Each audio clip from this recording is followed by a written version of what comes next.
Three,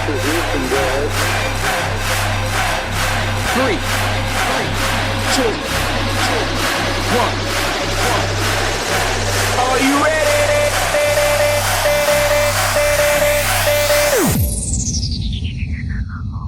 Here we go! Welcome to your weekly dodgeball podcast. For all the latest and greatest updates, be sure to check us out on Twitter at Crosscourt Live.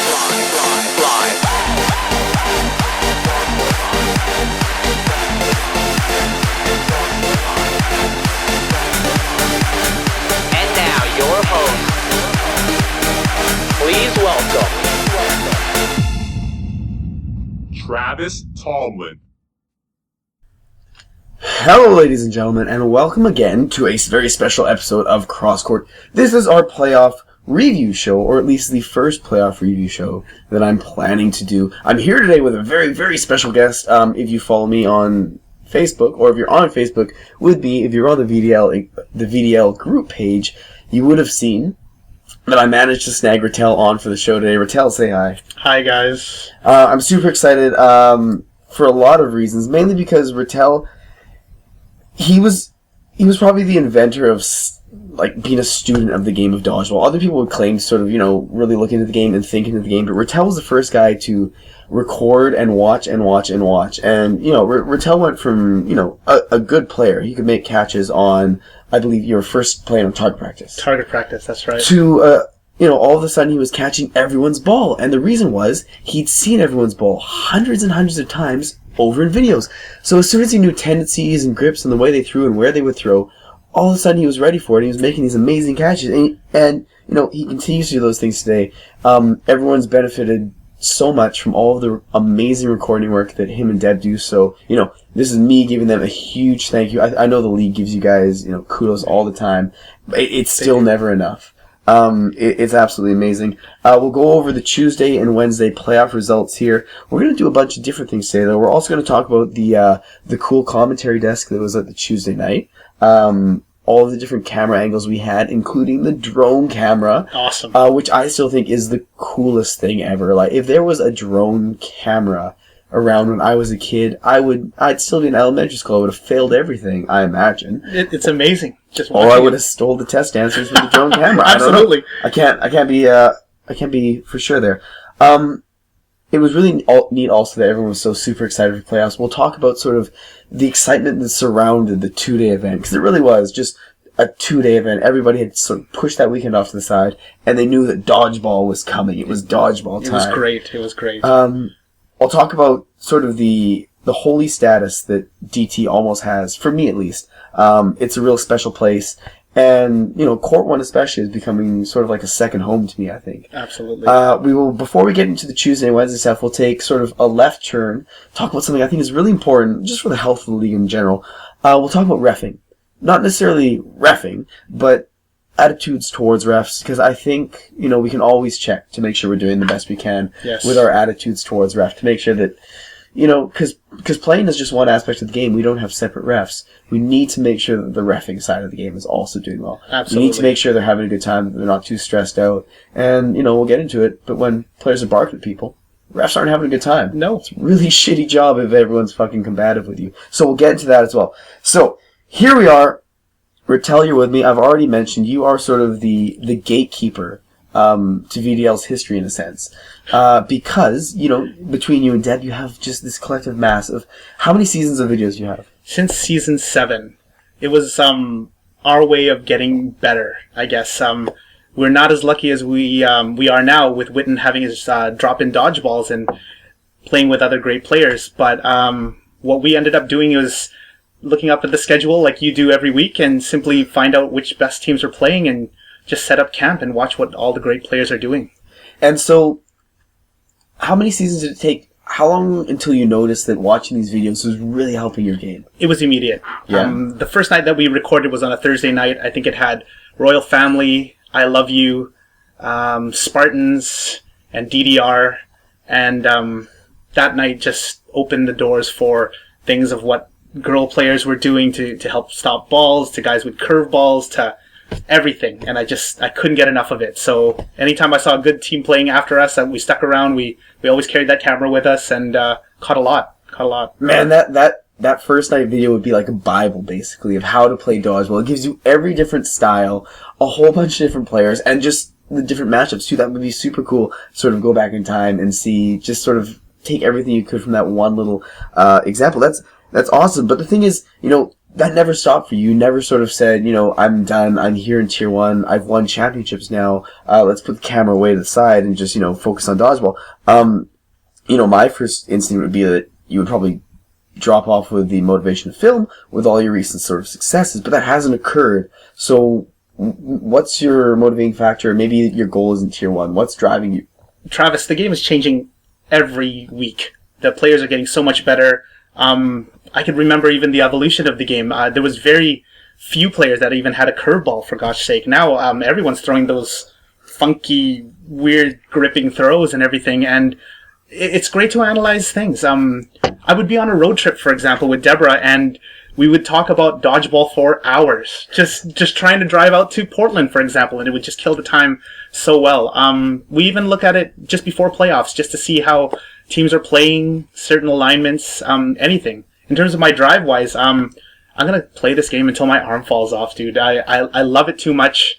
I would miss it. I was injured for one season, and I was still watching it on the sidelines as if I was playing there. So you've got a homer in me when I'm cheering for your team, and I'm a big fan of the VDL and dodgeball in general. Yeah, no, it's so fabulous. It's so cool to sort of, because everyone, people wouldn't play 4 nights a week. People wouldn't play 3 nights a week if they weren't passionate about it. So sort of hearing the way their passion manifests in different ways is just always so cool, and it reminds you that, man, people fucking love this game. And it's truly the best thing. And it's, like I've said before in the last episode, it's this weird subculture that you can be, uniquely a part. You can drive the way it's moving. You can, shape it. You can sculpt it. You can sort of define what happens. Meanwhile, enjoy everything else, right? You can sit back every so often and just take it all in. Absolutely.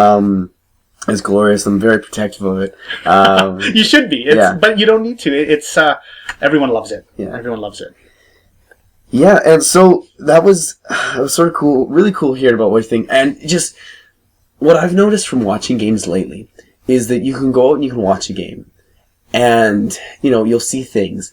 But when you go out with sort of a purpose in mind of what you're watching for, or you have sort of back history on the players and you're seeing what's changed, this is sort of where I'm coming in now, as I'm seeing, these players usually play said position.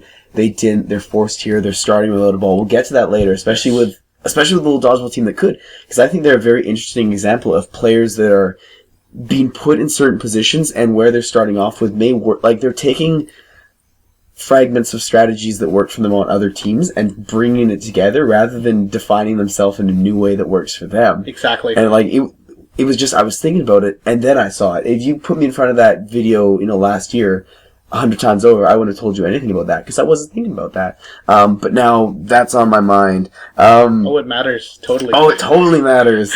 So Tuesday and Wednesday were both just bundles of fun. Yes. I think for me, I'm gonna come and spoil it. Wednesday, I did get a medal, but Tuesday was just as fun, because I had to ref a lot. I completely lost my voice. I still have just a wisp of a voice. I can barely talk. I'm sick as shit, but I'm still ready to go for another 2 nights this weekend. Yes. Because even when I'm reffing, when I do get to step back and just enjoy the game, there were so many matchups I was excited for, and looking ahead to this weekend coming up.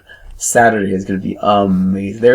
It's so deep. It's so deep. On both Saturday and Sunday, the teams are just so deep. But speaking of Tuesday, yes, having Avengers as the 8th seed, my gosh, what a nightmare first matchup for the top tier there. Yeah, so Tuesday's going to be crazy. Yep. Wednesday's crazy too. We're going to go through step by step each game. Give our thoughts on that. Absolutely. Some places will be a little bit more deep than others. Obviously, we'll spend a little bit more time with the finals. Congratulations going out to Strangers with Candy. Yes. And the mascots. That's us. Hey! Yay! And it was hard the past couple of days trying to figure out. Ultimately, it was a really easy decision.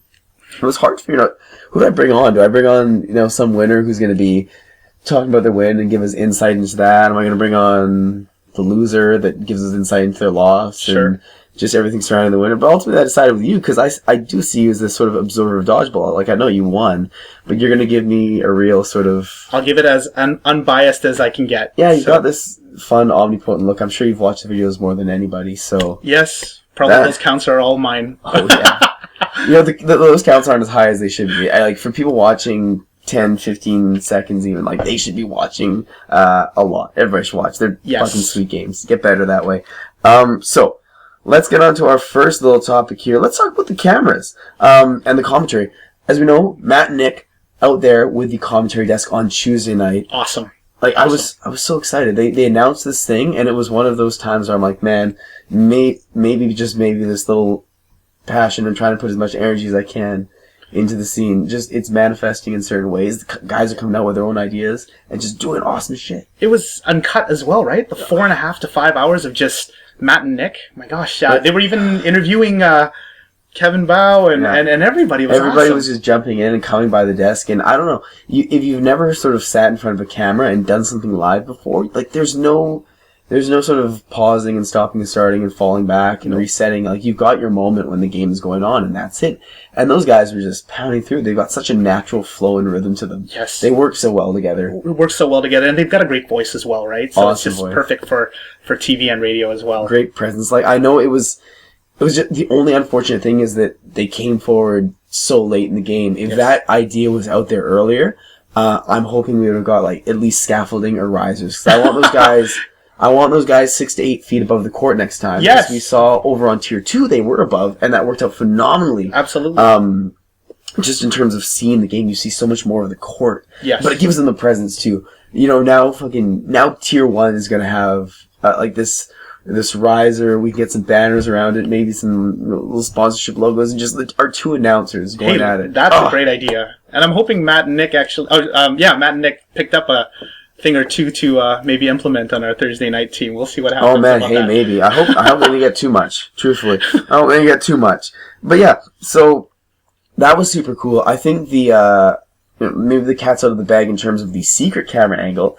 That was the drone. How cool was that? Oh, I actually had no idea. I showed up there and I saw him like, what is this? What is this? And Adrian's got this big grin on his face, and it's for anyone that wasn't there, it was a 4-chopper turbine drone with 2 cameras, a 720p front-facing camera, and a 540p downward-facing camera. That's right. And he was controlling it with his all iPhone or controlled something like that? It was a separate touch screen that you could see what the drone saw. Amazing. It was mind-blowing. It was sort of the stuff of fantasy and dreams that, 5 years ago, no one could ever imagine was going to be a recreational sport. If only. What is it? So, shout out to VDL and VDL Marketing. I think it was a Marcom buy that came up with that. Great idea, guys. It was so cool. It was just fun. Like, I don't care if it's minorly distracting. There's people, when I'm on the sidelines, I'm majorly distracting because I'm shouting so loud. Sure. I'm screaming at players. Not even my own players, not teammates. Just, I'm way more distracting than any drone can be. So I think people will get used to that really quickly. Hey, pay attention on the court anyways, so not to the drone. You guys are good enough players to get by without a drone messing you up, I think. And so yeah, just the commentary was so cool. The only place I can see them going with that is getting 1 or 2 full-time sort of camera operators. Yeah, to hold on to because the side of the court's a dangerous spot. Absolutely. It's dangerous. Yes. The cameras are going to move, they're going to jitter around, and sometimes the screen doesn't come back perfectly centered or giving you all the shots you can get. That's right. I know they've sort of reached out to you and asked for all your footage. I'm going to give them everything we've got. I want to see something spliced up, beautiful. I know they're going to come up with something awesome, but just even the commentary alone, beside with the games going on, that's guys, we're talking about Tier 1 guys who are giving you the insight of breaking down the game. For those who want to learn, this is as good as it gets. Definitely. So I'm super excited about that. I'm glad that, how did you get 100+ videos uploaded in the space of a couple days? We just chugged along right immediately after we just we named them, and we know how in demand they are. In fact, it's funny also because we only did it for self-indulgence. We wanted to just study the game, and I think it was DDR that simply asked us, "Hey, look, we won our first championship. Can you send it to us?" And it became a ritual after that. But we're more than happy to do it because we're just pleased that people like to watch it. What's your upload speed? at your house? It's, gosh, I don't know. It takes about 8 minutes per clip to 10 minutes per clip. Not And bad. what size are they, roughly? They're MOV files, so they're a monster. They're a good, Holy. solid 200 megabytes, 150 megabytes each at Okay, least. for like a minute. Okay, that's decent, because if you guys ever, like, really pimped out your internet, who knows if you can make that process a little bit easier Quicker, for you. yeah. I don't know. So anyways, that's a talk on sort of the camera and the commentary. You know, it's only going to get better. Hopefully we can get those guys out as much as possible. Absolutely, yes. And sort of the cool thing that's happened over, you know, the last bunch of seasons, because in recent memory at least, it's the playoffs have been at DT. Yes. And just things are sort of really falling into place in the way the playoffs are run. Yes. Court-wise. And so now, instead of running from court to court and playing a match here and there, as a spectator and as players, you can really just get used to being on that Tier 1 court 1, and just sitting there, camping there, sort of making that your home. And as I was walking in Saturday, I'm just like, man, I really, really want to play on this court. It feels like a second home to me. Like, this is my dodgeball shrine. Yes. Instead of warming up, I just want to sort of sit up against the wall and just think about all the stuff that's happened there. Oh, me Because too. all the stuff I've seen, like everything, all the biggest plays happened within that, like, 28 foot by 52 foot, whatever it is, whatever those dimensions are. Everything one. happens there. It's so true. And it makes it easier also to film as well. The evolution of the game of having just these tiers and having just Tier 1 on Court 1. It's, gosh, so many memories on that court. I love it. And, shout out to schools like, what do we have it at? Van Tech at one point. And, It's Lord been at Bing Tech. and stuff like that. It's been at Bing. It's been at Gladstone once or twice. It's okay. Yeah. But it's not DT. And it's just something about DT. Something about that court there. I want to say that Van Tech was the first time that we had re-up barbecue, but I don't know if that's true. I think so. Yeah. I remember that. I remember having sort of the pulled pork and looking over the soccer players down on the field there. It was passable, but it's not DT. Just DT's where we play. DT's Yes. the best gym. Why not playoffs DT? Lighting, everything. Yeah. It feels like home. It's got a magic about it. Absolutely. Yeah, it's just it's so good, and when you're finished, I'm really able to soak in. You're out in a weird place. Just everything is right Yes. when you're there at DT. And I'm looking forward to this weekend again so much for the same reasons, because Saturday I get to relive the experience of just sort of taking it in, just reffing all the games, watching, and enjoying what is going to be a shit show of dodgeball. It's going to be a fist fight. You should be playing on Mondays, Travis. Come on, you gotta. Interestingly, I am playing on Mondays coming next season. There you go. Coming next season. I've actually, I've been worried about my arm. I didn't know how much it could hold up, how much it can tolerate. And so, rather than having to have a night where I'd be goofing around, because I know I'm still competitive, and I'd eventually sort of steer the ship towards a competitive angle. Rather than being disappointed, I'd rather give it my best on 2 nights. And I'm glad to say that my arm's giving me 0 problems this year. Jack it up to 4. It's important, because I'm jacking it up to 4 next year. You're doing 4. I'm Oh, doing that's 4. awesome. It's going to be Monday through Thursday, all, Tier 1 teams. It's going to be a shit show. Yeah. Wow. Run the table, buddy. I'm going to try. I'm going to try. I got some really good teams lined up. Because I'm really hoping that the fall, 1 September from now, I will be back in school doing some stuff. So I will have to sort of Cut back a bit. recede a little bit from the dodgeball scene. 1 or 2 part-time nights, who knows? I know sort of Carolyn's been able to be in school and just do way too much, but that's Carolyn. Superhuman. For me, I'll have to step back a little bit. And so now it's kind of like, okay, bucket list time. Who is everybody you have to have played with? Like, who's on your list of players you really haven't played with yet but want to? Like Victor Lou, I tried to get Byron. I don't know if Byron's going to work. But sort of just guys, girls all over the place. Kyle's going to be on the list. Al I'm going to play with. Hopefully Mattia. Wow. Depending on how things go. Like, I got to do it while I can, right? Dude is a stud. He needs to get a Witten championship. as well. Witten as well. Witten's got to win a championship too. Witten's got crazy passion. If you ever have Witten one-on-one, ask him about his connections to Hate Sauce and sort of how he found out about their crazy lineage. Like, He told me about that, he's yeah. he's related to, and he's family friends with most of the Hate Sauce guys. And so when he was like, yeah, I'm into this thing called VDL, I was like, do you even know who you're talking to right now, little dog? And so it's just super fun to listen to. But he's a youngin'. He's going to win 100 championships before he's done with this thing. If he keeps every drop-in season, he goes off and comes back stronger. Yes, better and better. Yeah. And also, he networks really well. He's a super nice guy. Yes. Super devoted to going out there and making teams. And so, give him a little while. He's going to be on top of the league. So watch out, everybody. Okay, still, favorite thing from weekend was getting a picture of Linda and CT together. Did you guys get that? I did. Oh my god, that's awesome. Because sort of, I didn't know he was coming. No one knew he was coming. It was just sort of, everyone was playing, they were sort of warming up, and then this presence descended over the gym as CT comes into the bleachers. Yes. Everyone just sees him like lording over the whole, like he presides over the gym basically. He's Judge Dredd of dodgeball and just decides like, all right, I'm here. Yeah. It was nice to see him. Actually, it was nice. Nice to see him. But you don't know what he's thinking. Is he thinking, like, I miss this? Is he thinking, oh, these guys are doing their thing. It doesn't really matter when I'm not here. Who knows, right? He was just supporting Joe? He's just supporting Joe. Ah, jeez. It's probably just a weekend out for him, right? We miss you, CT. It's not the same out there. But I had my camera. I went and pulled Linda off of the Tier 2 court. That's so awesome. Put her in frame. She's like, what are you doing? I'm like, I need a picture. And so I've got, like, the side of Linda's face. Amazing. And, like, this little black dot in the distance that is CT. And so, we've disproved that one theory. We'll come up with more crackpot theories. I want some more of the someone else photos and everything like that. We figured out it was a guy named Derek, though. Like Derek Yu or Derek Yu. And I know I've known Derek. I just don't always have his name on the tip of my tongue. I'm glad we got some mileage out of Derek, though. Thankful for that. So yeah, Monday night, Thursday night playoffs are going to be an absolute shit show. But we're not here to talk about that. No. We're here to talk about the best things from Tuesday and Wednesday. So some more like color things before we jump into the games. Sure. And one sort of detour before the games, that being reffing. There's such magic about playoffs all the time. Whenever someone makes a big play and there's people around, I was talking to sort of refs and players and encouraging them to really try to get the crowd into it. Yes. Like if Trung's on the court, he's going to get the crowd into it. I'm trying my damnedest to get the crowd into it. But, the crowd is content enough to sort of watch and cheer when there's a crazy catch. I want the crowd this weekend to come out and just go crazy. Just cheer for no reason. Just go mental. Just clap because you're watching a really awesome game of dodgeball. Right? Yes, please.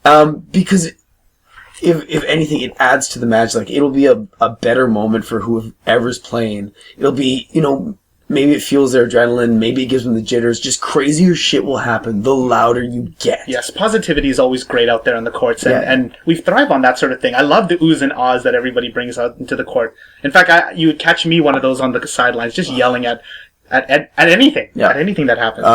The best clip is still going to be my reaction after your double catch. I've watched that so many times, and I'm watching you roll over the ground.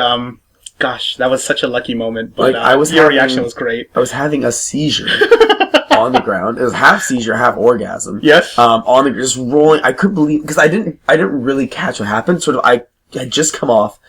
Attention turned, and then it's like he made a fucking double catch. Just completely lost it. I got up and like my voice was so far gone that I could only really manage to yelp. I was half screaming, half yelping, and then Helen happens to be beside me, and she joined in. And with Helen, it was kind of like in your face, like mocking me. But I just went back to her and gave her some more of my own. Dude, you were at that for about 20 seconds out there. It was crazy. It was a really long extent, and the camera caught everything. I was lucky. That was such a lucky moment. You gotta be good to be lucky. I made a double catch during the playoffs. It was in warm up though. Then I also proceeded to take my shoe off afterwards and try to chase you guys. Like my whole team was warming me up. That's right. I got a double catch, took the shoe off, chased everybody down. You did. It was kind of a salute to the year that has been in dodgeball with Shoegate. And it's still not over yet. So. Shoegate's not. There's still a chance, baby. Yep. Shoegate 2.0. Don't be the one. Don't do it. Don't do it. Don't do it. Okay. We've had our fun. If you've been talking to me in the past couple of days, you may know this has been on my mind.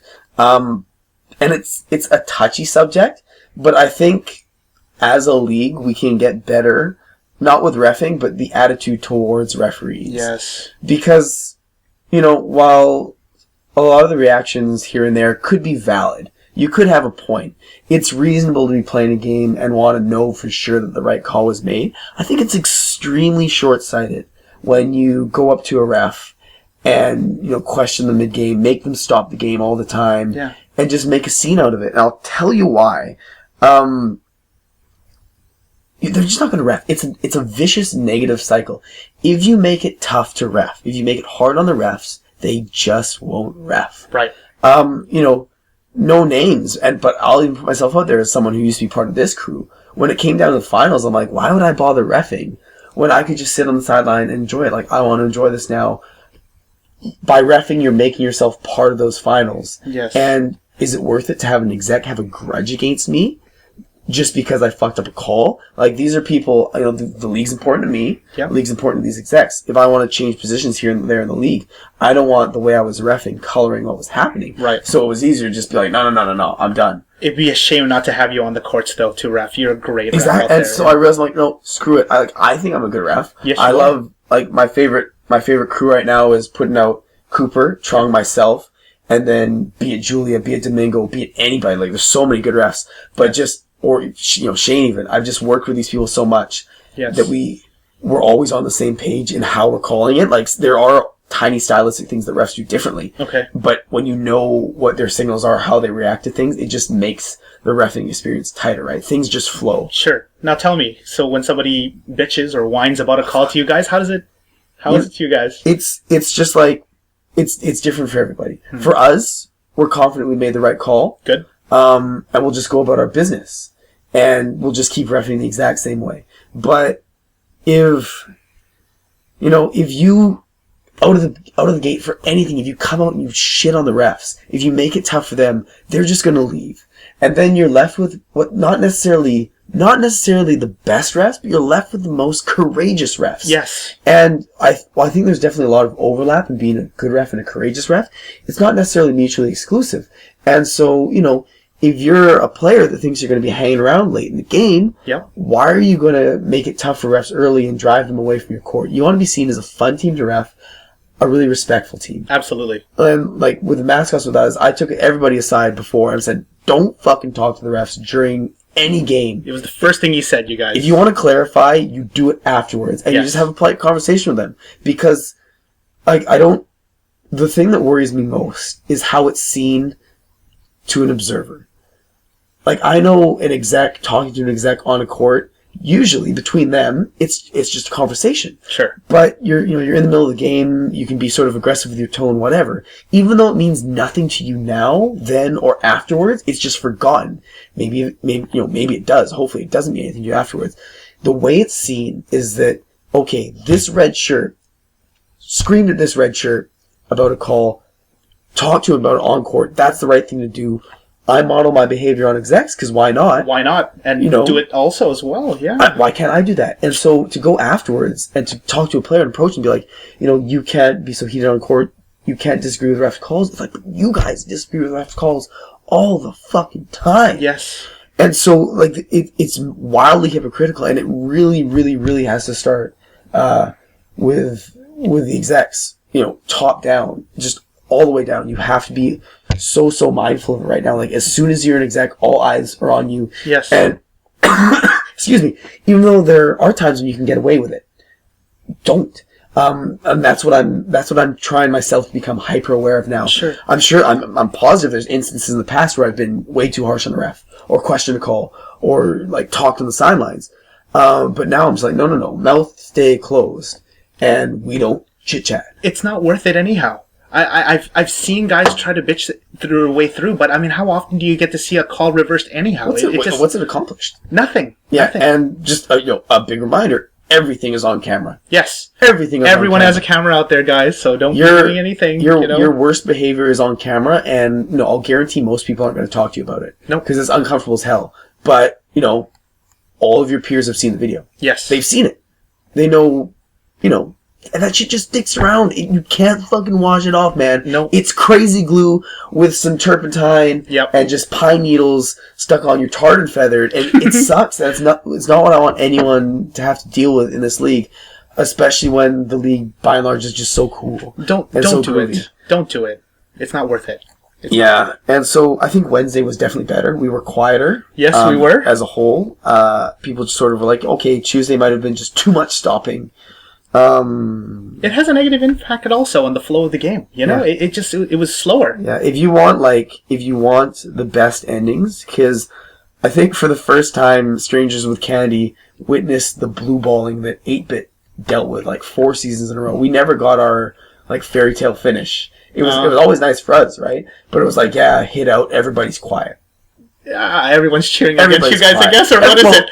For us, it was a case of everyone cheering against us. Sure. And it was just dead silent. But with strangers, people were probably cheering for them, but it was after like 30 seconds of discussion of whether or not Yams was out. That was just it. It was very anticlimactic. It was bizarre. Did she not? And so that's probably not the best example because ultimately we made the decision she was out. That having that discussion is good. It's an important time. Absolutely. You want to make the right call, but if they have to go there, if they feel like they have to justify every call they make with like a format huddle, you're just going to break down the flow of the game. The momentum's going to suck. Luckily the silver lining here is we got Mikey's fantastic trampoline dance. It's a trampoline. It was amazing. It was.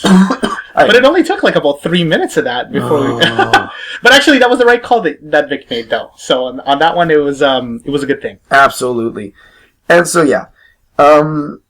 Just a shout out to all the amazing refs that went out there and just reffed their butts off. Yes. Like Mark Williams, Darren, Claudia, Julia, Vic, Cooper, Trong, myself, Shane. Yes. Just we're all out there.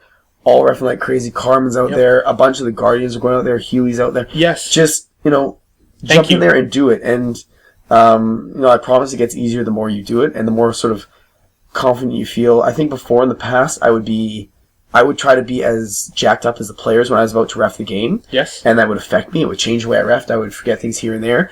But now I just sort of stand back, relax, and just ref the way I would on any other league night. Good. And the calls flow out, man. It's way easier. I think also the best games are self-ref, where there wouldn't even be a ref. It's just perfect, in an ideal world anyhow. Yeah, I think the players know, man.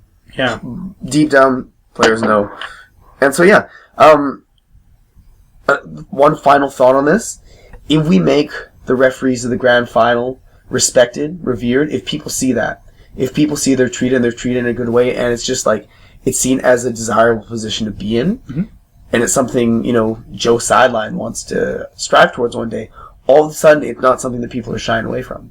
All of a sudden, execs want to step up and be like, man, I can be a part of this as this awesome ref and show off how knowledgeable I am about the game and how confident I am, rather than hope someone doesn't fucking hate me for the rest of, for a couple weeks at least. Everyone cools off. Yes. But, Oh, there's short jabs that go on to there. I don't like being ridiculed, especially in front of a camera. My gosh, what's that? Exactly.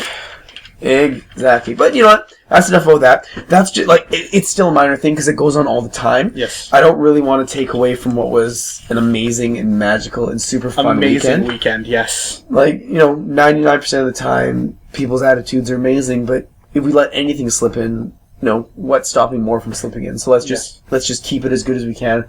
Let's keep our spirit standard high all the fucking time. Yes. So, from there, let's get to the fun stuff. Let's review the Tuesday night playoffs. Now, amazing playoffs. It was so good. It was exciting. I think the skill level shown on Tuesday was higher than Wednesday.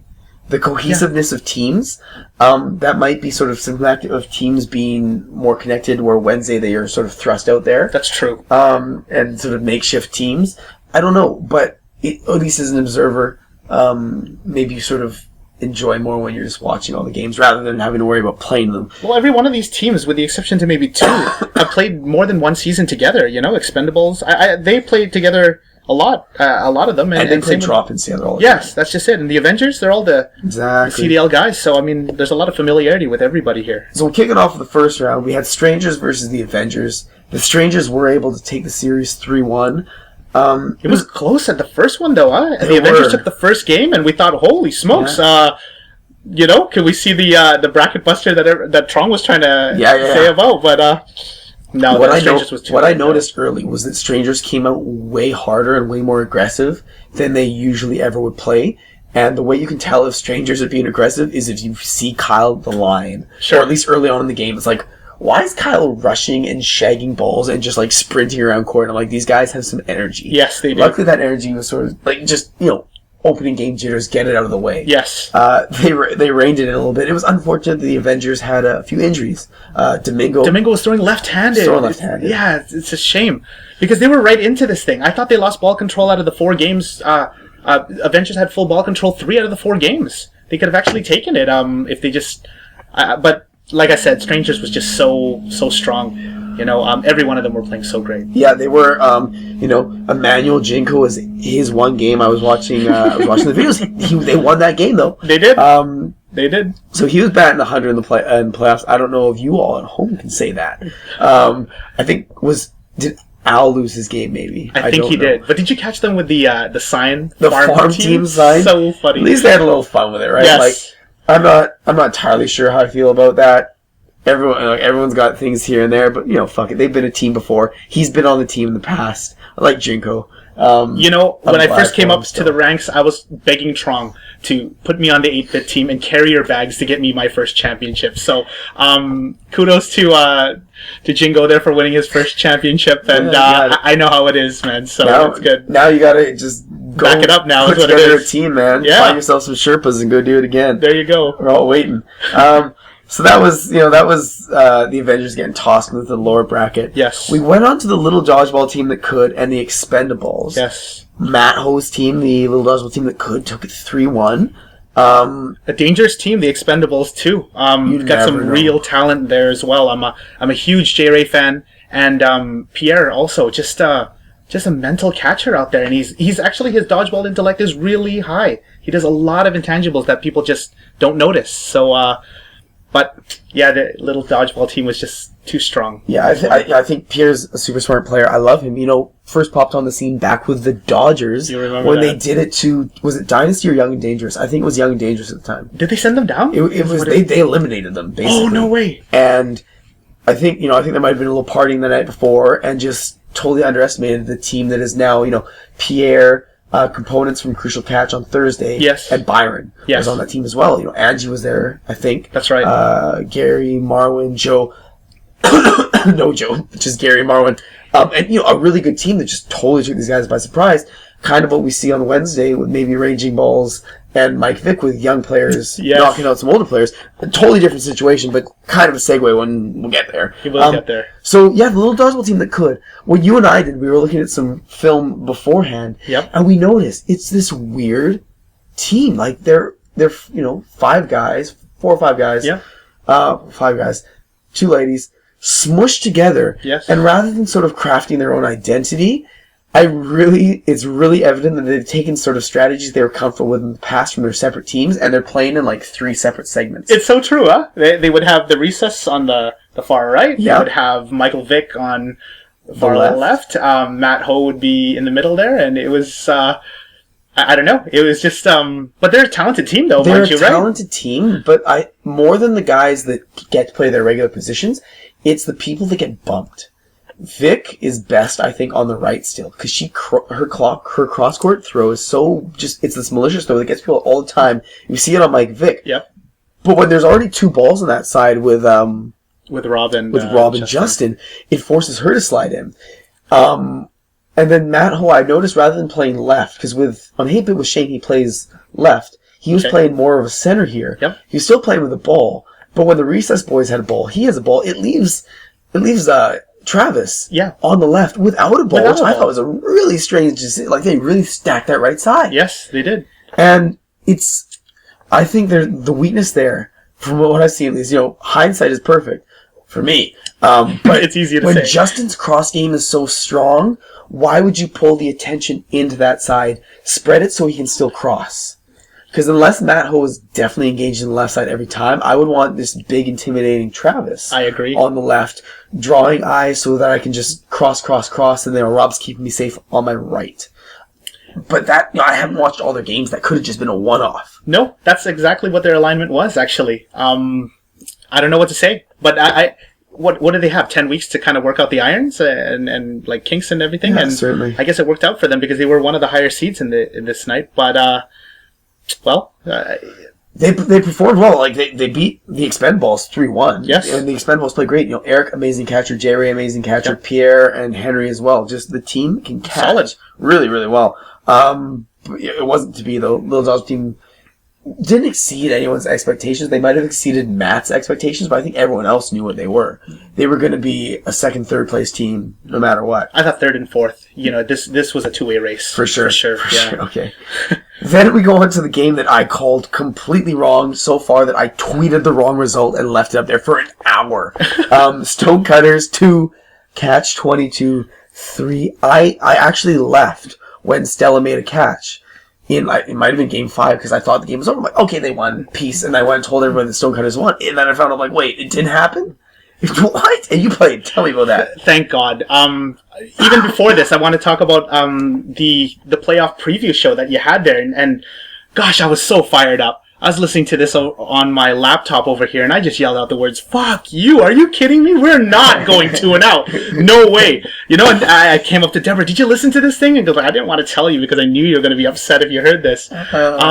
Thank God. It could have gone either way, though. My gosh, Stonecutters were so good, and they're scary, scary, talented team. It was just unfortunate. Tight game. Went 5-5 all the way through, and thank God Joe was able to wreck house there and took out 4 by himself. It was just it could have gone either way. And I get so excited when I see players making big plays that they've made before, like, you know, Stella line dropping down to her knees making a catch. Yes. Matt Hung having a ball, making a catch while he's got ball. Just all these cool things that you get to see over and over and over again just sort of adds to how much fun. It's so true. And it's why I would never ever consider Stonecutters out. Like, it was never a sure thing. This was a nightmare match for us. I did not want this first round match at all. So thank God. Thank God. So we didn't go 2 out, and I have yet to go 2 and out. Thank God. So don't bet against me to go 2 and out, but it might not happen. That was the one prediction I'm like, oh man, I really don't want to make this one. Thank God. Anyway, moving on. Reckless and Exactless Wonderbang. It was a 3-0 for Reckless. You know, Wonderbang, great players. They match up really well against a lot of good teams. I don't think Reckless is one of them. No. They're also missing Sunny, and I'm a huge Sunny Ho fan. Sunny huge, Ho, you massive. know. Titus's title as like most improved player, or just like the widest range of improvement. Yes. He's definitely moved the farthest.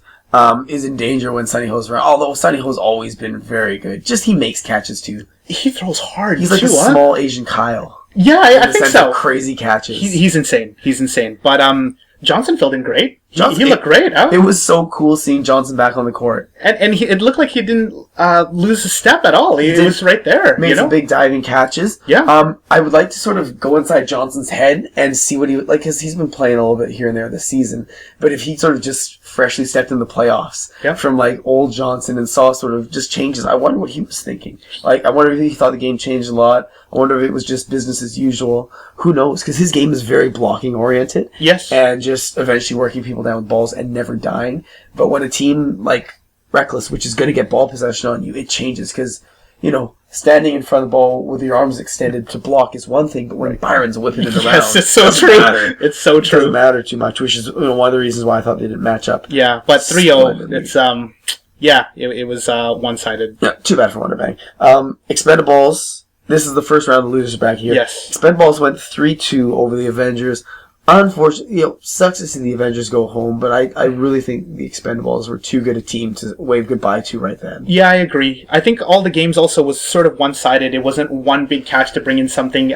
They either won by committee or they died by committee, you know, so, but 3-2, very close. I hated to see anybody go, but I thought the Expendables was going to win that one. Yeah, for sure. I thought there were some really good performances watching the videos from Jeff Kelly, and Matt Creamer. Yes. I love Matt's throw. It's wrecked. It's got this weird... And do you know he's actually got a YouTube clip out on unusual dodgeball throws, and he's got like, I think there's 10,000 views or something like that. Yeah, and he shows his curveballs and things like that. And I wasn't able to tell until I saw the green sort of Under Armour shooter sleeve, and that was him. So wow. Yeah. But I would love to play with him one day. You know. So Matt Creamer. One interesting thing about his throw is he really has the range of motion. Yep. He works on that like crazy. I know he sort of builds up the range of motion much like pitchers do, in the sense that rather than releasing from here, his shoulder is able to move all the way back, just massive, like, you know, way more than 90 degrees. Which is why sort of it just has so much on it. It has so much time for the ball to accelerate before it leaves his hand. So I love watching him. He just has like a 65-mile-an-hour throw. 65? 65. With a curve too, eh? It's gross. It's a great throw. Moving on. Stonecutters. Unfortunately, this is the end. Yes. I fell to Wonderbang. Wonderbank is a good team. Wonderbank is a good team, and I think, Stonecutters is one of the teams that they would match up well against. Yes. Stonecutters make big plays, but so do Wonderbank. Yes. And the Stonecutters don't have the big throws to overwhelm Wonderbank, which is Wonderbank's weakness, I think. That's so true. But Alvin sort of fell into the right part of his game. He was making catches left, right, and center. And Johnson was stellar out there. He was killing everybody, actually. I can't speak volumes more than I when I first came into the league. He was in Royal Family, I think it was at the time, and he was just this guy that you couldn't kill on the court. But man, he was killing 3-4 guys before he was out. It was a real blast from the past to see him out there again. just I'm sure haunting Trong, because he certainly haunted him in the past. Yes, here and there, and so having him back would be like an old rivalry renewed. But you know what this does now? It pisses off Matt Hung and them for Thursday nights now, and Stella's going to be hungry now. God. So damn, we might have woken up somebody here. So who knows? You never know. Yeah. Oh my goodness. We'll move on to the winners bracket in round 1. Strangers with Candy versus the Little Dodgeball team that could. The first speed bump here for the Little Dodgeball team. It was 3-2. And was it not that Little Dodgeball team was up 2-0? 2-0. You even hear me in the beginning of the third game yelling out the words, "Can they close out here?" So close. In fact, I thought that they could do it. They just got it going on. But then Strangers sort of woke up. Rogan was amazing. I think he was amazing the whole playoffs, but he started ramping it up here, and he couldn't kill him. There were waves, and he just stayed alive every single time. I haven't seen not playing on Tuesday. I've never gotten a chance to see how the Strangers play. But I really wasn't used to seeing Coop in the role he was playing, because it was extremely defensive. And he was usually putting himself out there towards the line or hanging back or just making sure that Rogan was staying alive. Yes. And you're really used to seeing Coop sort of dominate and take over things and it being the Coop show. Yeah. But it was super cool because it meant that I think Kyle, Rogan were definitely the stars for Strangers for that Tuesday. I think Cooper as well, but Cooper's role was less visible. Sure. How really often do you get to see Brandon without a ball off the starting thing? It was Brandon so bizarre. Didn't get ball. And, it was bizarre. It was probably weird for him because it was one of the weaker outings. You just saw less of him. They did fine. They won the night, but it was sort of Brandon playing the 4 role in the team, which is really different. You do different things. You've got you come up big later in the game, but they just didn't let it go to that late game. Maybe it saved him for the Wednesday night. Maybe it kept him fresh for Wednesday because he came out hard as hell on Wednesday. He totally did. He got a really good rest. Maybe that wasn't by choice, and he was just determined to change it. He ultimately got 2 titles, so he did. Fucking props to Brandon, and that was cool. Maybe the reason that Strangers came out so slow initially was that look at the first round match. They had to play the Avengers. Yep. I think the Little Dodgeball team probably had a much tougher go of things with the Expendables, even though both series were 3-1. That's right. I think mentally playing against a J. Ray, Henry, Eric, Pierre is going to be tougher than the Avengers. The Avengers will go there and play sort of fun. Just fucking wind in your hair dodgeball. One-on-one. Just to have a good time, yeah, right? They are. Whereas the Expendables are going to play that tight game. Everybody can catch there. Yes. So once Strangers was kind of given a taste of being punched in the mouth. Yes. They're like, alright, fine, we know how this is played. Play their dodgeball. That's right. And again, it goes back to the dodgeball team not having their usual spots. And I think Strangers had a great answer to Little Dodgeball team's right side. It was Coop and Rogan versus Justin. Justin and Robbie. And Justin and Rob, unfortunately, were getting out first most of the time. They just knew what was happening. Kyle's a hard guy to cross, and Justin generally plays a cross game. It's true. And by having that ball on Matt rather than... it just changes the focus. They were going forward, actually, and he was trying to trade, but Rogan was impossible to kill. That series. Rogan's a very hard man to kill. He is. That jump just works for him. He's only one of those guys who can just kind of jump and twerk and do this weird stuff in the air. It's almost like a double jump from Smash Brothers, and it's certainly not luck anymore because he's done it for 14 seasons almost, and it's still working for him. I know there's been whispers about him trying to turn into like a kneel down dodgeball player, but dude, I tell you, he's added that dimension to his game for the last several seasons. He's catching. He doesn't get nearly as much love in your top 5 guys that everyone comes in here. Sean Rogan out there, I would put him at there. I know Coop is back, but for me, Rogan would be number 2. if not number 1. Man, that's crazy. Yeah. We'll have to... Is he playing this weekend? I don't think so. No, Thursdays. Is it Thursday? Yeah, with Team Rocky. Rocky, Okay, yes. let's play Team Rocky. So yeah, you'll have a chance to come out and see Rogan. Yep. Maybe he's just less visible for me right now because I don't. And Mondays. He Mondays plays- with us, with Lantern Corps. Oh baby! Oh fuck! Lantern Corps Cat City Edge is going to be the biggest brawl. Yes. Like I've been dreaming about that. Interestingly, 2 nights ago, I dreamt about the lockout ending. You did. I dreamt that the lockout was ending. I was driving home. It was dark and rainy. I think I was driving through the west side for some reason, but I could see into people's houses, and they had like Hockey. they had full ice rinks, and they were playing hockey in there. And just like outside someone's house, there was a big screen, and they were watching hockey. I'm like, man, the lockout's going to end. We need it. And that, it's the only time I've ever sort of really thought about it. Like, I've never dreamt about it, certainly. Sure. And so for the next day, for them to be that players' GM's meeting and to be all that progress, and then today looking even more positive, it really weirded me out. And maybe my dreams mean something. I need my Canucks. I'm missing that. I'm missing it.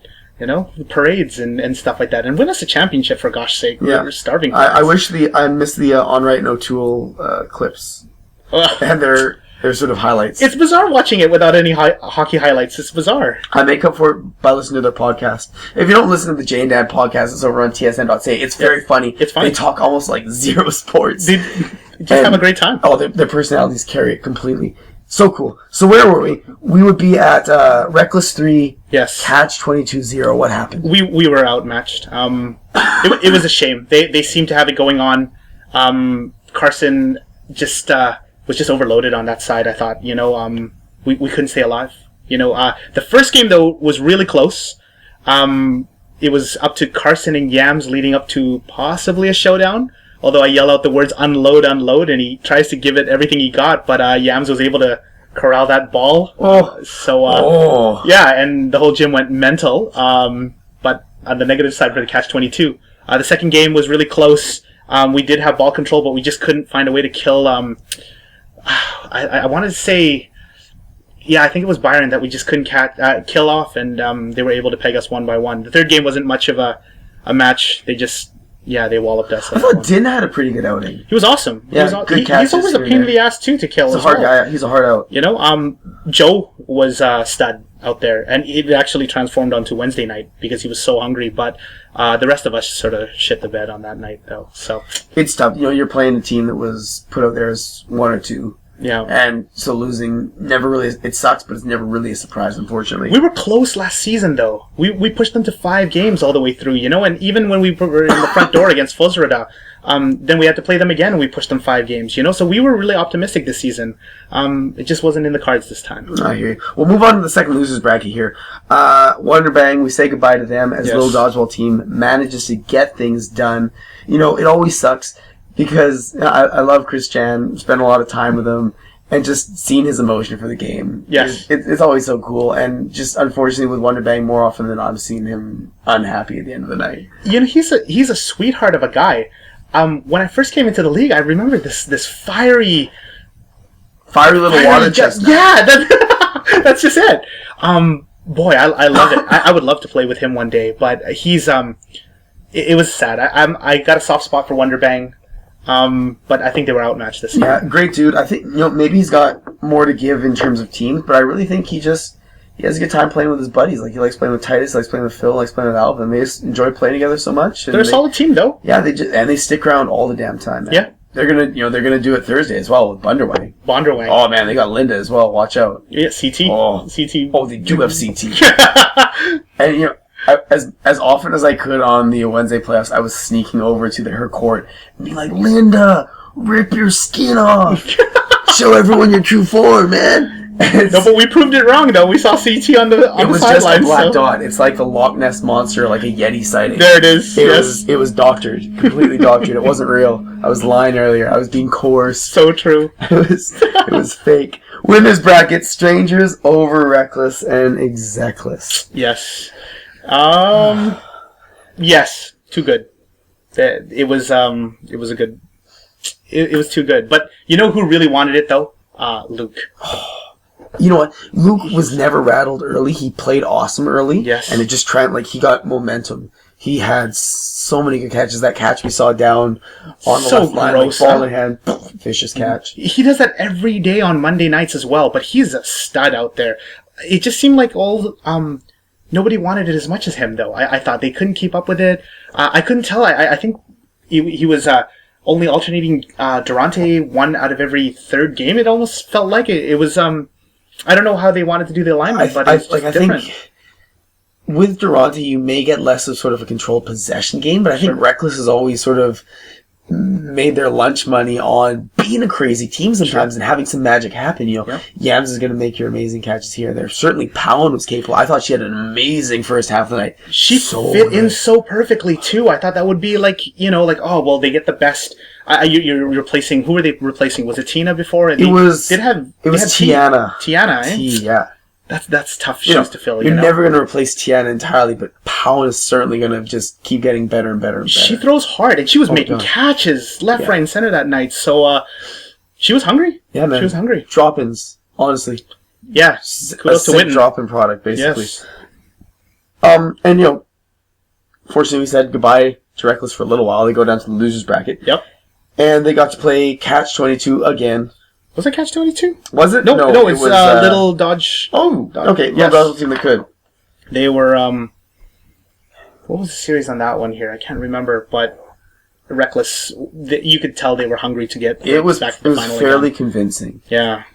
And, there was that one stint, though, that I think you catch Matt Ho kind of yell across the court when he got Byron out in one of the games or something like that. I got you, bitch! And it was just one of those, and the whole sideline just sort of cracked up laughing. That was funny. Oh my god. It was great, though, to see the competitors go out there. But, no, Reckless really wanted to be back in the finals again. Yeah. Just, getting themselves ready for the hard road is trying to beat strangers twice in a row. That's right. I know I sort of, if you've got a friend that plays on an opposite team, it's always fun to try to hit them out. Yeah. Don't let take complete control of you like I do with Shane. If I see Shane and I don't care what's going on, I've got a ball, I see Shane, I'm like, must kill Shane. You did throw one-on-one on him when we had ball control several times. This is the one time out of many that I've managed to kill him. Usually I just get caught. I'm like, God, why did I throw at Shane alone? I could have just waited. We had ball possession. It's going to be a long night when Shane's catching, though, huh? I mean, I think I told Billy on Wednesday, I'm like, hey, Billy, throw down the left side at Shane. He's not the strongest catcher in the world. See what happens. And so he turns around and throws a fairly weak throw for Billy. And, Shane catches it. He's like, yeah, I threw at Shane because he said he doesn't throw. I'm like, well, he can catch some things. Some things. Right? Just, they're going to give him like a 74-mile-an-hour toss, or he's not going to catch that. He's underrated, though, as a catcher. He seems to come as a gamer and just comes out with 4 people chucking it at him, and he still finds a way to come down with it. He's got a rep. It's because Shane doesn't go down. Shane stands. Yeah. Shane will never go down to his knees. Well, then why are people throwing at his box, for God's sake? I don't know. Hit him on the foot, please. He's got a weird style of defense. It hasn't really changed over years and years and years. He blocks better, probably catches better, but he still stands because he doesn't wear knee pads. Does he wear knee pads? No, he doesn't wear knee pads. No. Just not his style. I think his body type isn't necessarily one for you need a compact sort of body to get down there and not for Shane. Not for him. Not for Shane. So anyways, getting to the finals, Strangers with Candy managed to go 3-1 over Reckless. Yes. It wasn't as amazing and magical as it could have been. There was a lot of stops here and there. Every game. Ultimately, I thought the calls were great. No, the reffing was fantastic. I was reffing. But,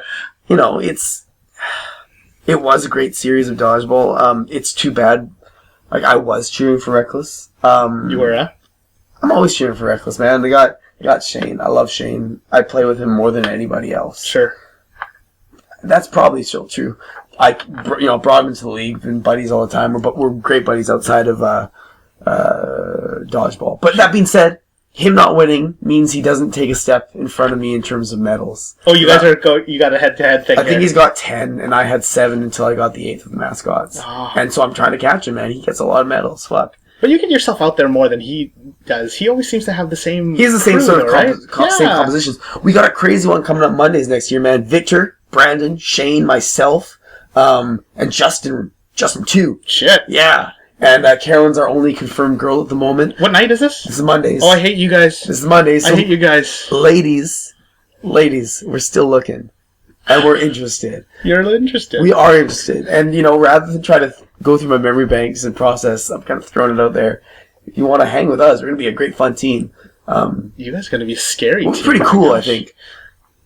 Gosh. Pretty young team, I think. This is a... Youngish. You guys are going to try to push the Lantern Corps out of this one, aren't you? Right. We're returning, so... I saw how cool Monday night is and all the good teams. I'm like, Yep. I want to be part of this. Because right now, I think Monday night is the best night of dodgeball. I think so, too. Thursday may be deeper. Thursday's probably deeper. But I think high-end Monday night's the best. Yeah. That being said, I haven't been out there to see, so it depends on how they play together. They could just be superstar players just playing.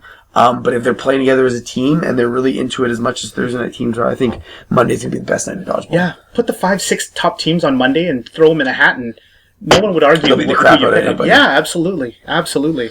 They will. So anyways, Strangers with Candy 3, Reckless and Exactless 1. Yeah, congratulations to Chris for first one. E-Man. Yeah. Chris, E-Man, Al was there, Ellie, Cooper, Kyle. Brandon, they all got theirs. Great for them. Too good. Yeah, Too awesome. They were a really good team. They were dominating on that night. Yes. We're going to go into Wednesdays. Yay, Wednesdays! I didn't have the foresight because I tweeted all the results on Tuesday. I didn't put any of the numbers down on Wednesday because I was playing. It's a little bit harder to tweet all the time. It is. When you're playing. Yes. Like, there was times I was reffing and I had my phone out. I'm like, guys, it's okay. I'm just tweeting the results. Don't worry. It's cool. I'll try to remember it yeah, here yeah. because these were the clips that I uploaded here. Okay. So But fucking what a way to start the night off. Damn. Raging balls over Mike Vick. Are you kidding me? No, you know what? Oh. They were that nightmare 8th seed that you didn't want. And Trong Doggy was pissed off at his performance in their team the night before. I said that right off the get. Guys, watch out for this team. If they get going, they can do it. And shit, I don't know what happened. Michael Vick was playing very un-Michael Vick-ish. Yeah, like, I never would have actually called it. Like, I never would have thought that would happen. I thought they would steal a game or two, but... Yeah, I never thought... Like, I thought Mike Vick... It was one of those things like, well, maybe Mike Vick, because they worked so hard during the regular season, might fall apart here. There's a chance. Never thought I'd actually see it.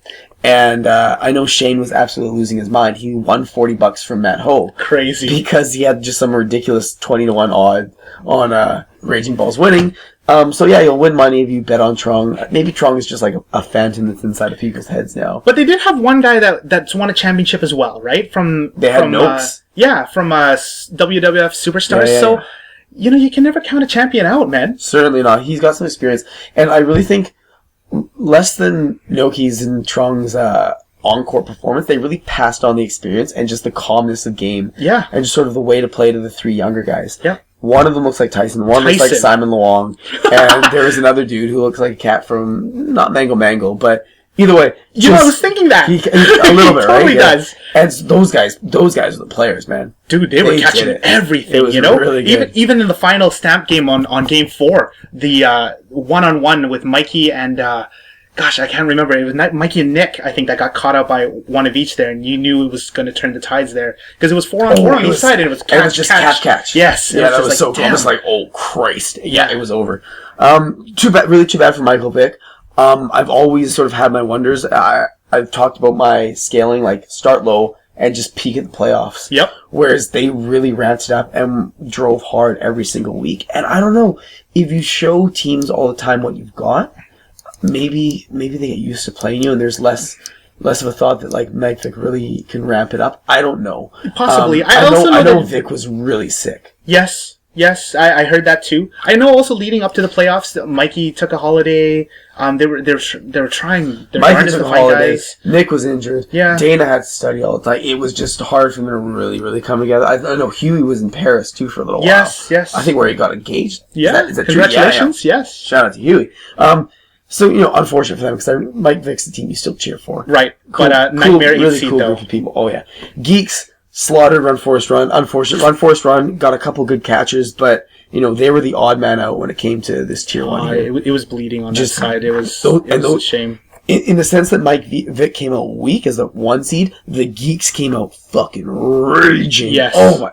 Yeah. I was wondering, what gear are they going to be in? Top gear. Yes. They freaking smoked them, man. You had teams at 10 and they were at 30. Oh my gosh. Like, I'm sure the guys on Run Forest Run were like, man, if we have a really good day, if we just catch amazingly and play together, we can do it.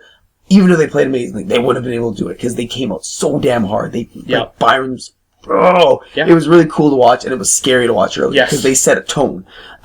Mascots. Now and forever, it always sucks to knock out people like Gino and Witten who are just so passionate about everything. Yes. But I thought it was a pretty good performance from us there. It was a good first round match also because they're not exactly a pushover either, and we were worried, but I thought we had the toughest. I thought we had the toughest first round match. I think so too.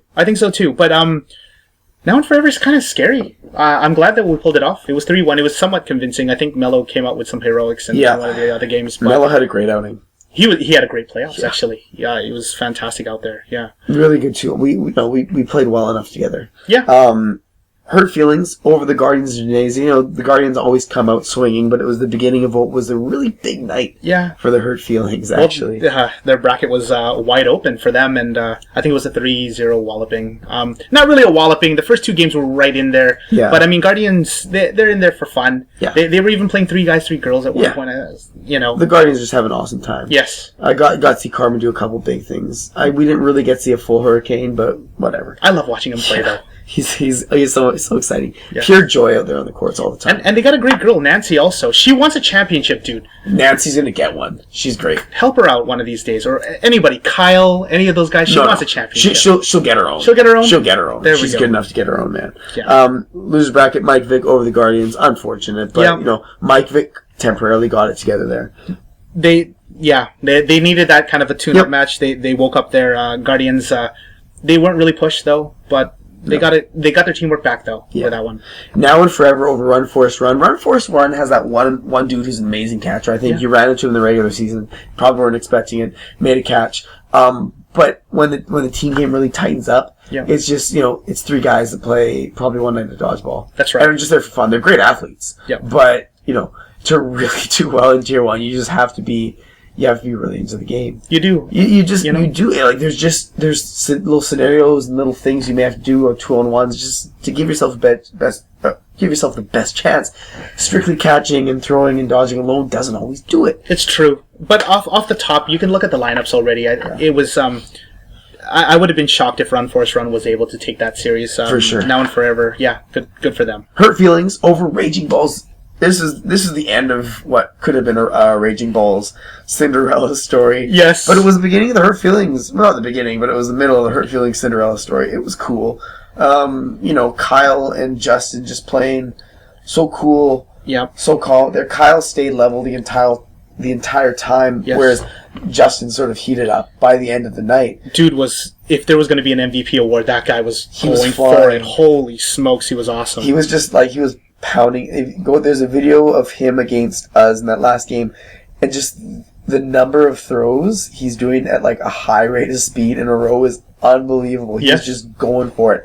And if you're watching it, it's just alright, it's a guy playing hard. But when you're watching it knowing that that's Justin going for his first ever VDL title, it's okay, now I get it. Now I know why this guy is so fired up. Yeah, he was hungry. Yeah, he was hungry. Super cool. Goodbye to Raging Balls. Yes. Sorry, Trong. So at least for your winners bracket aspirations. But they gave him a run for their money. Each game they were right in there, right in there. There was no signature Trong catch though. No. That's what they need. They need a Trong with a separated shoulder just being a total martyr out there on the courts. Damn you, Trong doggy. Yeah. Against us, Mascots Geeks, this was scary for me. Yes. I didn't want to play the Geeks. And they were playing so good after the first round, too. Holy smokes. They were playing at a million miles an hour. And, but we were prepared, buddy. We were, we looked like we fit right in there. It was good. There was just enough missteps from the Geeks for us to do our thing. Yes. Byron served up one to Joe. To Jew. Yeah. To Jew on the right side at the beginning of the game 1, and then same thing to me on game 3.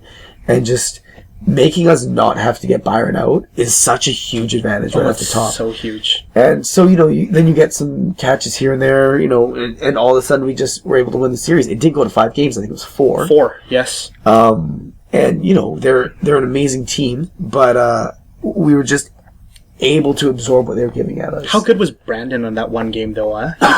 Matt Kramer called it the most technical game he's ever seen. I don't know if it was the most technical. I don't think so. I think Brandon I think Brandon won that game in spite of what he did, because I was actually losing my mind on the side of the court because he was making it way harder for himself.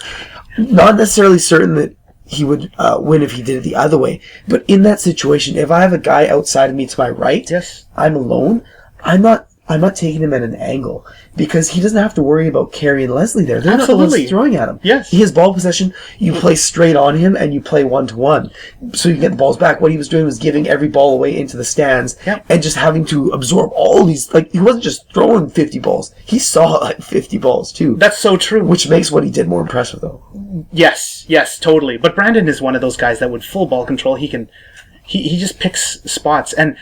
dude, I mean, he can uncork one of those perfect throws. I think he did that, right? On Carey at the end there, where he can just uncork it, and he can hit a nail on the wall, though, you know? So he's just deadly out there. And, like, I know this doesn't really come up, but he probably has a case for being one of the fittest guys in the VDL. Is he? I don't know. But, like, it just seems like he has the endurance. He has the gas to go on forever.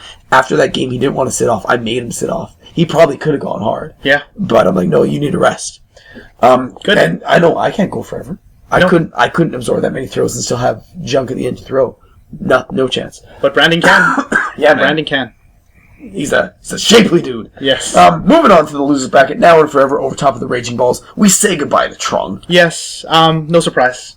Again, you know, it was a good stint. But now and forever, though, they started playing really well together. Yeah, Witten is a playoff gamer. He is. It definitely made me excited to play with him later on in Wednesday nights next year. We're playing. Yes, but it was Melo's playoff though. Melo's just, you know, he plays right side. He plays the corner. He doesn't usually stray there, but he's gonna make those sick catches. Yes, he has a nice little curveball too. He does. It dips down also. Yep. It's got that backhanded ugly throw. I hate guys who do those things. We see Geeks over Mike Fick. You would have expected this to be the winners bracket final or even the grand final. We see it in the losers bracket. You kidding me? But we were treated to a fantastic 5-game series. One of the games going back and forth. Geeks they had it going on in the 5th game though. They were able to pick off the team. They were. It's what I would expect anyways. Yeah. You know, especially after dropping the first game. That's a lot of dodgeball for Michael Vick. Certainly, yeah. Going through the back door the whole way is tiring. Because especially now, the playoff format has gotten tight enough that you're not waiting forever. It feels like, whereas before, if you were a winner's bracket, it felt like the break was unbearable and it was actually a disadvantage. Now it's great. Yeah. Now I like it. I've got, my 2 minutes beforehand to warm up. I know what I'm playing. I can get warmed up, do my jumping jacks, all that stuff, get my arm ready to go, and I love it, rather than playing forever. Which is tiring, man. By the end of the night, I had no gas on my throat. That's so true. And I was actually getting my wish. I was hoping for a 5-game series, a long one, and I got what I wished for, because we were sitting on the top, the top bracket there. Certainly. We go to the winners bracket, hurt feelings versus mascots. Now, if I think there was a theme to these playoffs, it was, more often than not, the team that thought they would win didn't. And we thought we would win against Hurt Feelings. God, we got killed. We had absolutely no answer to the way they started the game. Yep. We lost the game every time just from fucking dodgeball. Yeah, from the opening rush. And how good was Kyle too? Multiple attacks, and he was coming down with balls every single time and not getting hit. And you know what? You can start off however you want. If you throw 4 balls at a guy, and more like 50% of the time he's making a fucking catch and staying alive. Shit. And none of those were contentious. Yes, they were all just like, well, he dodged every ball. Yep. Very Rogan-esque jumps. Yes, and still come down with it. And still come down with the ball. I'm just like, Jesus. I think part of that comes from maybe he was just so loose. Yes, Kyle just didn't care. Like, he was having fun out there the entire night. You know who else was wicked, though? Chris Moore's there. Chris stepped up. Yes. Big time. He was awesome. Big time. Chris had great plays. I saw it throughout the regular season all the time. Calm. His defensive game right now is miles ahead of where his offensive game is. Okay. He has a good offensive game, but his defensive game is unreal. For a big guy to be able to get so tight, compact, and dodge the ball like he does, and then make those catches, is really cool to see. It is. It's just so true. But, gosh, 3-0? Well, what were we doing? I don't know. Sleeping. We got spanked. Even after the game, I had no, usually I'll have sort of input on what we could do better. I had nothing. No. Nothing. He just simply said, look, guys, we've got to play better than that. Yeah. We'll figure it out. Who knows? I had no answer. Losers bracket, Geeks versus Now and Forever the Hits. I wouldn't want to be the guy that comes up against an angry geeks in the losers bracket. It came close though. It went a long one. It went the distance. Did it? You know, yeah. Holy shit. It was my wish. I was hoping that they wouldn't play 3 games and wallop them 30 seconds each, which they've got gamers though now and forever, and they pushed them hard. You know, but I got my wish. It was as long of a series as possible. Yeah, man. So Gino's another guy with just that unbearable dodgeball passion. Always lighting inside of him. That's really cool to see. I started off with it wasn't our We Not Fit team branched off, and they started off a tier D team, and I saw Gino for the first time in that. No yeah, so from the beginning, I've known Gino. He's gone a long way. Yeah, he's going to win a sure. championship soon too. Oh, we'll get there. Yeah, we'll get there. Moving on, we've got mascots, geeks in the losers bracket. This is what I was hoping would be the finals, but it was the losers bracket finals. Yeah, and it was us going up against the geeks again, and it was us, ultimately defeating the geeks again. 3-1. 3-1. And I was fortunate enough to both hit Shane out and make a catch on Matt Ho. Yep. It was really sort of a miscommunication because there was a Victor behind him. Yes. He sort of branched out and decided not to throw. I never flop for throws. I just happened to made the catch. Did you catch Matt Ho pointing at Victor after that one? Yeah, it was weird. It was kind of like what were you doing? Yeah. Victor doesn't know what he's doing either, Jinx. Triple knock. You can talk all you want. Who did you bring back? Was it Billy or Joe or something like that? It was one or two, yeah. And I was just like, well, thank you. Good for me. I was happy about that. I wasn't really expecting it because Matt Ho usually has a fucking toss. Yes. Especially when he gets really into it. It can go very, very hard. But hey, lucky to chip in wherever I can here and there. Absolutely. Ultimately, we did it. Just they were into it, but it goes to show you if you give little things away here and there, it can add up. Yeah. Especially, I like resilience in a team. Me too. Ever since the Lords of Dodgetown, I need a team that can take a couple punches and just roll with it. Like, everybody can catch. Yes. We've got outs. And we certainly showed that there. Yes. Like, we can stand the big openings. Everybody can hang with their big opening throws. Yep. And then just, do our thing from there. We are very, very lucky to get that second win on them. Yeah. I never would have thought going through Geeks twice would be possible. Dude, you were so lucky also with that multiple attack with you, and I think it was Brandon, and it kind of slipped off of Victor's hands. I thought he wanted to make that catch, and you just dropped down to you, and he's like, thank God he didn't catch that. That would have been 1-all, and we just jumped off to a lead. We dropped the third game, but the fourth one was pretty convincing, though. Yep. It was clean.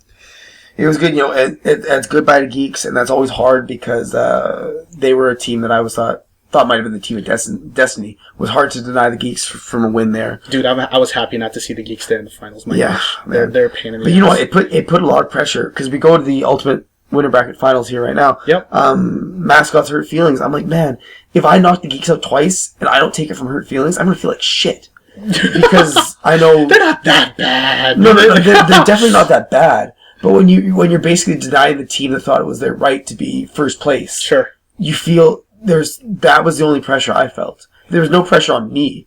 I was like, I really want to do this, for Matt and Shane. Yep. Actually, that's not true. I did like doing it for myself. This was the only night that you didn't have a championship. This completes my set. Brandon and I were able to become the second people ever. Who was the first? Cooper. Cooper's gone Monday, Tuesday, Wednesday, Thursday. Trong doesn't have. Trong does not. What? He does not have He does have a. He's got it all. Oh, he doesn't have CDL. He's never played CDL. Oh, CDL now. Yeah, because we count the CDL. Trong has all four. He doesn't have the C. Nice. Yeah. What an exclusive club. It's a cool little club. I'll get my phone call from Scott Niedermeyer. Yeah. Who knows? But either way, I can. If I were to be hit by a train tomorrow, don't worry, people. I will be avoiding all trains tomorrow. Please. I'd go on happy. They'd be able to say, he did everything he really needed to do.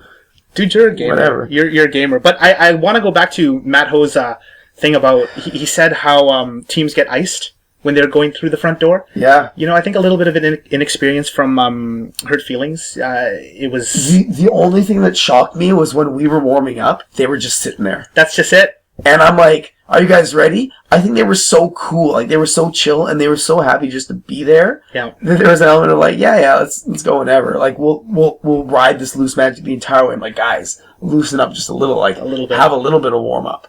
And, we were ready to go. We were ready to go. Cocks throbbing hard, and ultimately we showed it. We did. I think. But it was still tight. Like, I think halfway through that series, I decided, no, let's just start giving Kyle a ball here and there. Yeah. Because he won't just drop a ball to go for a catch. But if he has no ball, he's going to make a catch. I'm like, well, fuck it. Just give him one ball. Give him... Go. It's an option, guys. I wouldn't recommend it, but... I actually would still do it. It also brought to mind, if you're showing three guys throwing together multiple times, switch it up after a couple. Yep. Because we were doing the same thing over and over and over again. I'm like, they might...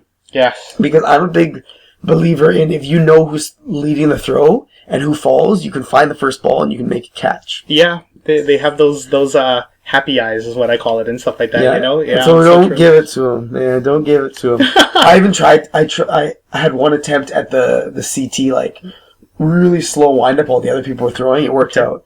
It was cool. T-Rex is the one that actually T-Rex does that the pioneered best, that. You know? Yeah. There's. Yeah, you would always get hit with Pete's ball at the pissed end. me Yeah. off. Yeah. So bad. It's so hard to key up on it when you're getting a staggered throw rather Because than... they read the eyes. It was so cool. Bastards. Yeah. I think I also made my big playoff contribution here, which is when you made your double catch. That was, gosh. Yeah, I get a lot of notoriety for that catch lately, but it was the biggest fluke ever. I was keying on Chris's ball. Justin's ball kind of snuck in between my legs, and it's funny, you can look at that clip, and it was 1 second, but that dialogue that I had with Coop it felt like 10 seconds. I looked at him, I said, I motioned 2 fingers, because I knew if I moved 1 second, that ball was going to come off my legs there. And then he said yes, then I was able to split my legs and have it there. Your reaction was priceless. Man, There's so many good. on the sidelines. You see Shane go up to Matt and say, "Did you just see that?" And he puts his hand over his head and he talks about the double. You can't even see the catch, for God's sake. It was a shame. But you know what? If you set that up 100 times in front of me, I'd be lucky to come down with it once. It just happened to be on film. Yep. I was so lucky. It's still a testament to your positioning. Like, you had your legs in the right position, you had the hands there. And ultimately, good things happen. If you were in some really shitty position, leg out to the side, it wasn't going to happen. Maybe. So at least you gave yourself the chance. Thank you, Justin, for making me look good, I guess. Yeah. I lost my mind. You totally did. I was on the ground, like, shaking around, just vibrating, because I came from a real negative place of just being off. Oh. And I just got off. And I was like, never oh, over. shit. And then before I got to the sidelines and turned around, double. And I'm screaming, I'm yelping, I turn to Helen, I'm screaming to Helen, Helen's screaming too. It was just so cool, man. It was a really magical moment. I jumped 10 feet in the air. I was so happy to bring back both Billy and Joe. It wasn't Deborah and Julia. I love those two, but to have two closers come in there to finish off is such an asset. I think, it was Joe's first title, but I really think, Billy, more than any other time, Billy is hard to control sometimes. He throws so hard. Yeah. He was just talking game, he was talking about the game, he was talking about his positioning, yes. How he was doing things. I'm like, holy shit! And he was fired up too. Billy just brought out this ridiculous level of strategy that never, and insight too. It was really cool. Yes, it was the biggest team, the best team game I've ever seen him play. Ever. We wouldn't have done it without him. Yes. We would have done it without him and Joe being such a solid and sort of reliable left side. Joe really wanted it. There was this one clip of Justin crossing Brandon, and you see Joe having the response, and he just unloaded a 60-mile-an-hour fastball right to his chest, just blasting him onto the ground. I thought, wow, Joe really wants it today. And I didn't know until afterwards that it was Joe's first. Yeah. It's Joe's first. I'm like, it's Joe's first? Amazing. And I'm glad, because I would have had more pressure on top of me if I felt like, I gotta get this first. Yeah. I think he only had one finals, believe it or not, with just happy people. Happy people, and they had to fall through the mighty 8-bit. Oh, yeah. But he was so happy. He was so happy to win his first. It was great. But it'll be the first of many, Joe. You're going to win a ton of them. You're too good not to. Hopefully, man. You can always hope. Yeah. It was really cool. I had a blast with those playoffs. Yep. And that's just the first half, man. Yes. I'm in the happiest place right now because I'm in between I'm in the valley of playoffs. Playoffs have happened, so I've got these sweet memories really close at hand. Yes. But I know I've got more coming up. It's like you're in July and summer vacation. Yes. Or something. Well, I'm playing on both of them, right? So I'm hungry though. But our Monday team, this is going to be a tough night. But we've got the team dynamic to do it, though. We were monkeying around the last day, though, because we knew that all we needed was one win. There was a catching competition, I heard. Oh, you heard about that, huh? One, yeah. 13 catches. 13 catches, and with a sub, mind you, too. He was throwing himself in front of people, and he was making catches. He's just ridiculous. He is a dude. I want to see him have the biggest Saturday ever, and I think it will. Me too. It's gonna be good. Cat City Edge. Come on, man. Like two playoffs under Byron's belt. I think him and Justin. I want them raging hard. I want them. Oh, Mattia. Yeah. Oh, you know what? It's I my predictions will. I don't know. There would be a lot of firsts though, because we have Travis Feldman in ours. So Ooh. I mean, there could be a recess guy who might win. Yeah, you could see Justin. You could see a Travis. You could see I'm sure it's Barron's first. Mattia's. Yeah. Angie's first. Yeah, probably. it's gonna be cool. But that's just two of the teams. There are more teams on Monday. There's so many many teams. So just get a good rest. Come out swinging. I'll be there reffing like crazy for you guys. Thursday nights. So excited. We still have a Thursday league night. How bizarro is that? It's gonna be good because 8-Bit has a real sort of not easy night, but it's sort of a more relaxed night than seeing the Spartans. Who are you guys playing? Anybody? Flick My Balls, maybe Wonderbang, and or Bunderwang, and then another team. But like it's gonna be a good night. We're gonna work on some things, but we have people here and there. Some people do have commitments to attend to. So, dude, you guys came out hard on us last Thursday. Like, Holy smokes! We were, because that was the night after playoff preview show. Okay. Like half my team was on the show, and the other half listened to it. Okay. And just everybody was so they were out of their minds, because you could tell, like Fruity Bunch, I felt so bad for them because they stepped into like the lion's den, and they were missing Mikey too, mind you, right? Yeah. So I mean, they're playing against Team 1, Team 2, Team 3, all out for blood. Yep, all looking to make a statement, right? Yes. And we finished 20 minutes early, and it wasn't like usually we play fun games. All teams, do you notice this? Every team just broke up and went and talked. Yep. Just talked shop. Yep. For a long time. I know the Spartans had to talk about that because we got walloped by you guys, and we're like, look, guys, we're gonna face these guys in the playoffs whether you like it or not. We just had like a really together night. Like we don't. I think it got worse when Tron got there. You guys had it even better with three guys. We had it better with 3 guys. You know what? It really felt like the old Love-Hate days. Yeah. Because Love-Hate way back in the day was a very run and gun team. Okay. Where it was, myself, Vo, Shane, and just go there and win. Just dominate teams, be as like intimidating as possible, and just fucking go out there and be a madman. And when Matt Ho isn't there, I actually have a chance to sort of step into that sort of role. Yep. Generally, I'm a very safe, commanding figure on the 8-Bit court, but here I'm like, no, I've got to do it. And Shane had to actually like walk me through the steps of how to play the left side. Really? Because I didn't know. I don't play the left side well, but he was able to sort of like look out for this, and it was a big help. Yeah. Because without that, I would have been lost. You were killing us. Both Matt and Nick just couldn't stay alive. So you guys were obviously doing right. We had a good day. Like, I don't know. Hopefully it continues over. Hopefully it hasn't been so long since then.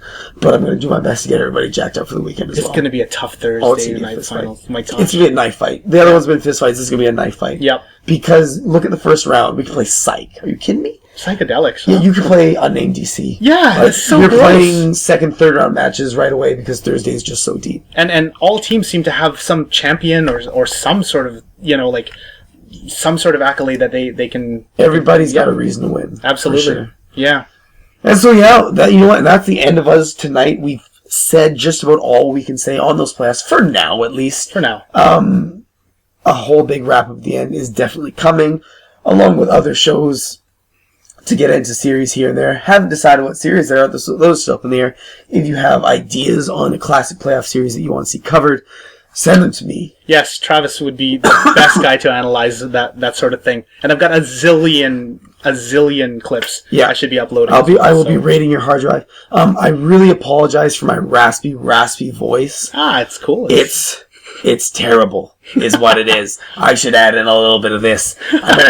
You guys are lucky I didn't do this voice for an hour and a half talking on dodgeball. I got a thing to tell you here and there about my voice. That's great. But no, I'm excited. If you want to be like intimately connected with me during the off season, because I think these things are going to be a much bigger production. Mm-hmm. If you want, like, I definitely know I want you on board with Tel. To break these things down, to watch some video with me. If you were in these series and you want to interview with me, I'm going to track you down and hunt you down. These things are going to happen. It's going to be a big production. If you just sort of put videos together in your spare time, If that's something you've got an interest in trying out, I don't care. Reach out to me and let's put together something really cool. Yes. Because I want it to be a big, fun, collaborative project. Yes. That we can point to at the end and be like, no, like this. Check this out. Like, I love dodgeball. It's a great sport. But there's also this. I'm going to go to, it's easier to talk like this right now. But there's all, like, I also love the context surrounding the game. Yes. It's not just the game itself, but we've got these cool people and stories and passions surrounding the game too. And we can hold it up to everybody and say, this is the best fucking thing we're doing, man. This is the best part of, like, my life right It's now. awesome. It's awesome. And yeah.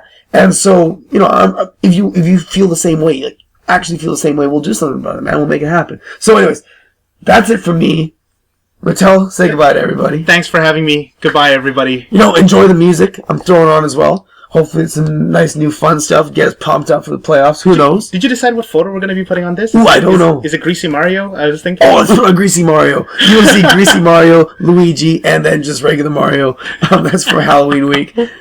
Shout out to Vase for coming out and being an awesome guy on a night where 2 teams defaulted. Boo. Really shitty. Anyways, thanks so much for joining us for the last hour and a half, guys. Hope you were jacked up the last 2 weeks, but get even more excited. Get pumped. Be fucking loud on the sidelines. Cheer for your favorite players, man. Let them know how excited you are to be there for those 2 days. It's going to be a blast. Rehab Barbecue is going to be there as too for both days. Both days. Both days. All right. We'll see you guys. Enjoy the music. Take it easy. Good night. Good night. I will destroy with weapons of mass creation. I will deploy my army, no hesitation. The G-Shock I rock, yeah, it's plastic, so I had to make the music sound like a Rolex. If gold chains and cocaine is luxury, don't sign me up for that bullshit, it's not for me. Gold jewelry on white skin is foolery, and cocaine will turn you into someone you ain't choose to be. But I'm thinking at a higher state of mind. I'm trying to make this shit exactly how it was designed. All that needs to happen now is for the stars to be aligned. But it's a bitch to break free when you're feeling so confined. That's when you turn a man to bond. When everything you dream happens right before your eyes. If this is the path you choose, there isn't that much to lose. Sayonara to your life, to your soul, and to anybody that loved you. I'd blaze a trail if I knew anything, but the fire burns in spite of everything. If you're all I need, then why am I so faded? If I'm all you've got, then why's your mind so jaded? I'm about to fly right out this goddamn window. Say a prayer then die, and now you're riding solo, solo, solo.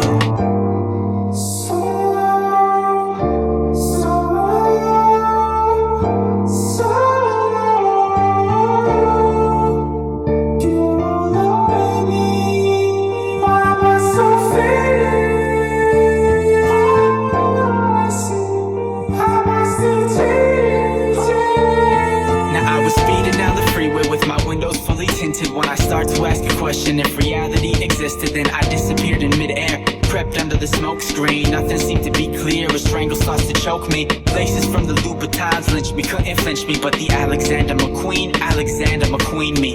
Dreams of Hennessy, the generation's remedy would be the problem and the cost to deal with certain enemies. Come to me closer, baby. Line up your eyes to mine. Open your soul and let me see through your disguise.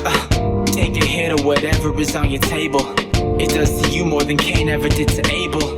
I thought we're cool, so I tell you to come close. But if you come a little closer, you're looking more like an enemy. The night is old, but our bodies are young. And I won't speak on all the shit that we've done. There's nothing left of me. I'd blaze a trail if I knew anything, but the fire burns in spite of everything. If you're all I need, then why am I so faded? If I'm all you've got, then why's your mind so jaded? I'm about to fly right out this goddamn window. Say a prayer then die, and now you're riding solo, solo. If you're all I need, then why am I so faded? If I'm all you've got, then why's your mind so jaded? I'm about to fly. I'm about to fly. I'm about to fly.